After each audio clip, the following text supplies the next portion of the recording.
భీమసేన వారి ఆధ్వర్యంలో జరుగుతున్నటువంటి భారత రాజ్యాంగ దినోత్సవం సందర్భంగా ఈ నెల 23వ తేదీన ఆదివారం మన డాక్టర్ బిఆర్ అంబేద్కర్ గారి భవన్లో జరుగుతూ ఉంది. దయచేసి కాలనీ సభ్యులు కూడా ఇందులో పాలుపంపులు పొందుకోవాలి. ఎందుకంటే రాజ్యాంగం లేకపోతే మనం ఇప్పుడు ఎలా అయితే మనం ఈ పొజిషన్ లో ఉన్నామో ఆ పొజిషన్ మనకు ఉండేది కాదు. రాజ్యాంగం అనేటువంటిది ప్రతి ఒక్కరూ అనుభవిస్తూ ఈరోజు ఇంత చక్కగా మనం ప్రతి ఒక్కటిని పొందుకుంటా ఉన్నాము. అందుకు గాను మనం అందరం కూడా గుర్తుంచుకోవాల్సినటువంటి రోజు రాజ్యాంగ దినోత్సవం 23 అందరికీ కూడా ఆదివారం కనుక ప్రతి ఒక్కరు కూడా ఈ యొక్క కార్యక్రమాన్ని విజయవంతం చేయండి. ఈ యొక్క చక్కటి కార్యక్రమాన్ని అన్నలు మన మధ్యకు వచ్చి ఇలా జరిపించడం చాలా ఆనందదాయకం. ఇది ఇక్కడే కాదు, ప్రతి ఒక్క గ్రామం కూడా ఇది బలోపేతం అవ్వాలి. పెద్ద సంఖ్యలో వచ్చి ఈ యొక్క కార్యక్రమాన్ని విజయవంతం చేయాల్సిందిగా ఆది ఆంధ్ర సేవా సంఘం కమిటీ తరఫున కూడా కోరుతా ఉన్నాం. జై భీమ్. ప్రధాన కార్యదర్శి డాక్టర్ రాజేంద్ర ప్రసాద్ గారు మిమ్మల్ని ప్రత్యేకంగా ఆహ్వానించడం కోసం ఆయన 2 విషయాలు మీ ముందు. రేపు ఆదివారం 23వ తారీఖున ప్రతి సంవత్సరం కూడా మనం ఈ 2 రాష్ట్రాలు ఉన్నటువంటి గొప్ప మేధావుల్ని వక్తలను పిలిచి మరి సదస్సు నిర్వహిస్తున్నాం. ఆ సదస్సు తాలూకు వివరాలు మా ప్రధాన కార్యదర్శి డాక్టర్ రాజేంద్ర ప్రసాద్ గారు తెలియజేస్తారు. జై భీమ్ ఆల్ ఆఫ్ యూ. ఇక్కడ ఆర్ఎండ్బి దగ్గర ఉన్నటువంటి ఈ ఆది ఆంధ్ర సేవా సంఘానికి విశాఖపట్నం భీమసేన వారి తరఫున ప్రత్యేకంగా ఆహ్వానిస్తున్నామండి. భారత రాజ్యాంగం అంటే భారత రాజ్యాంగం లేకపోతే ఇక్కడ ఈరోజు ఇక్కడ నుంచి నేను మాట్లాడలేకపోతున్నాను. మనకి ఎన్నో హక్కులు వచ్చాయి. మనం ఈ భారతదేశంలో ఎక్కడైనా జీవించే ఒక స్వేచ్ఛ, స్వతంత్రం, స్వతంత్రత మనకు వచ్చిందనే కారణం భారత రాజ్యాంగం. సో ఆ భారత రాజ్యాంగ దినోత్సవాన్ని పురస్కరించుకొని ఈ నెల నవంబర్ 23ని విశాఖపట్నంలో ఉండే అంబేద్కర్ భవన్లో ఒక గొప్ప సదస్సును మేము ఏర్పాటు చేశాం.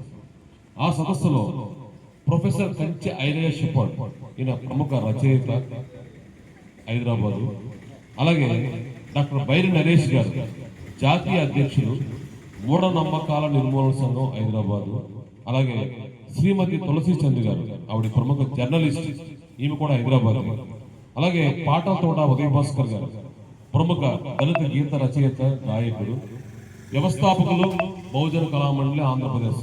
వీళ్ళ నలుగురు ఈ సదస్సులో మనకి వాళ్ళ యొక్క భారత రాజ్యాంగ విశిష్టత, మనకు ఉన్నటువంటి హక్కులు, మనం ఏం చేయాలి అని ప్రతి ఒక్కటి కూడా మనం విప్లవకరంగా మనకి ఆ రోజు చెప్తారు. కాబట్టి మీరందరూ ఈ కార్యక్రమానికి రావాలని విశాఖపట్నం భీమసేన వారి తరఫున మిమ్మల్ని నేను ఆహ్వానిస్తున్నాను. మీరందరూ వచ్చి కార్యక్రమాన్ని జయప్రదం చేయవలసిందిగా కోరుకుంటూ మరొకసారి మీ అందరికీ జై భీమ్. Thank you. మిత్రులారా, ఆ రోజున మరి మధ్యాహ్నం 3 గంటల నుంచి రాత్రి 8 గంటల వరకు ఈ కార్యక్రమం ఉంటుంది. భారత రాజ్యాంగం లేకపోతే ఈ భారతదేశం మనుగడ సాగిస్తుందా అనే అంశంపై మరి అవగాహన సదస్సు ఉంటుంది. నిజానికి 141 కోట్ల భారతదేశ జనాభా, గల్లీ నుంచి ఢిల్లీ దాకా, పంచాయతీ కమిటీ మెంబర్ నుంచి పార్లమెంట్ మెంబర్ దాకా రాజ్యాంగం లేకపోతే ఒక్క క్షణం కూడా జీవించలేని పరిస్థితి. మరి అంత గొప్పటి రాజ్యాంగాన్ని ఈ దేశానికి అందించిన మహనీయుడు బాబాసాహెబ్ అంబేద్కర్, ఆయన రాజ్యాంగ దినోత్సవం రోజు ప్రతి ఒక్కరు గుర్తు చేసుకొని రాజ్యాంగ దినోత్సవం విలువలు తెలుసుకోవాల్సిన అవసరం ఈ భారతదేశంలో ఉన్న ప్రతి పౌరులకు కూడా ఉంది. ఇది కేవలం ఒక బహుజనులే కాదు, స్వేచ్ఛ, సమానత్వం, సౌభ్రతత్వంతో జీవిస్తున్నటువంటి ప్రతి పౌరుడు కూడా భారత రాజ్యాంగాన్ని గౌరవించాలనే ఆలోచనతోనే, ఆశయంతోనే ఆయన ఆలోచనలు ముందుకు తీసుకెళ్లే క్రమంలో భీమసేన వారు ప్రతి సంవత్సరం కూడా ఈ రాజ్యాంగ దినోత్సవాన్ని నిర్వహిస్తుంది. అందులో భాగంగా ఈ సంవత్సరం కూడా గత ఏడాది మీరు ఏ రకంగా అయితే సహాయ సహకారాలు అందించారో, సంఘీభావం తెలియజేశారో, అదేవిధంగా ఈ సంవత్సరం కూడా ఈ నెల 23వ తారీఖున ఆదివారం అంబేద్కర్ భవన్కి వచ్చి మీ సంఘీభావం తెలియజేసి మహనీయుడు బాబాసాహెబ్ అంబేద్కర్ కు, ఆయన మన దేశానికి ఇచ్చిన రాజ్యాంగానికి ఘనమైన నివాళులు అర్పించవలసిందిగా కోరుతున్నాం. Thank you. జై భీమ్, జై భీమ్, జై భీమ్.